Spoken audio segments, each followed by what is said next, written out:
My wife keeps tying my boots after I've told her to keep her hands off of them. I tried to teach her a lesson and really hurt her feelings.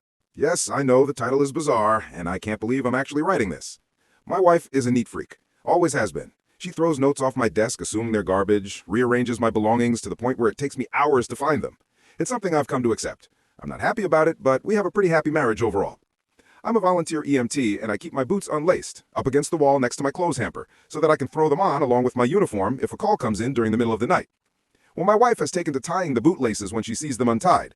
Not only does she tie them, but she tightens them and double knots them to the point where I need to undo the knot, open up the boots, and loosen them before I can get my feet in.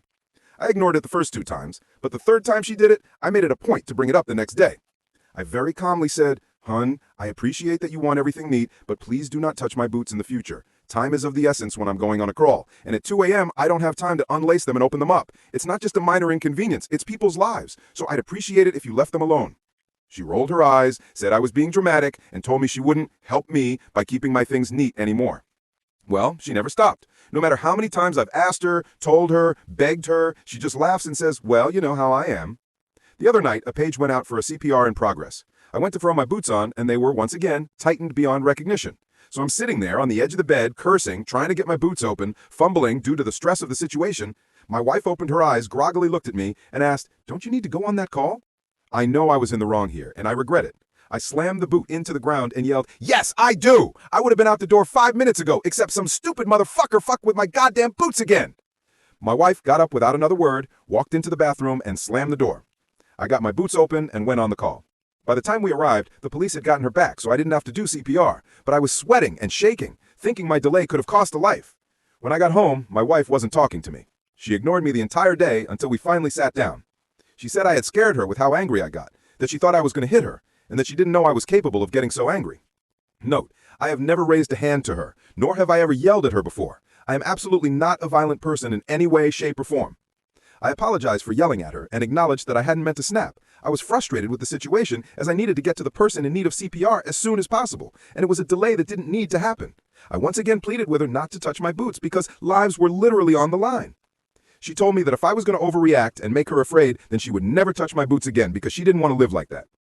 Last night, before I got into bed, I had a sinking feeling, so I went over and checked my boots. I was very disappointed to find them tightened up again, so I decided to show her how it felt. I went over to her closet, pulled out her running shoes, unlaced the shoelaces on both of them, removed them completely, curled each of them into a little coil, put them inside the shoes, and put them back. Then I went to sleep. At 6:15, I was woken up by my wife screaming, "How could you? Why would you do this?" holding up both laceless shoes with tears in her eyes.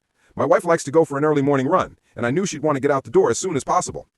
I smiled and said, "You know how I am. I just like things neat." She continued sobbing and walked out of the room.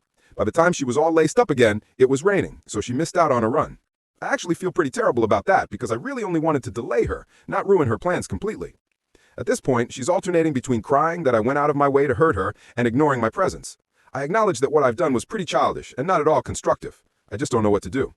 She said, through tears, "You admitted you were totally in the wrong for yelling at me, and then you turned around and took it out on me in a different way. What is wrong with you?"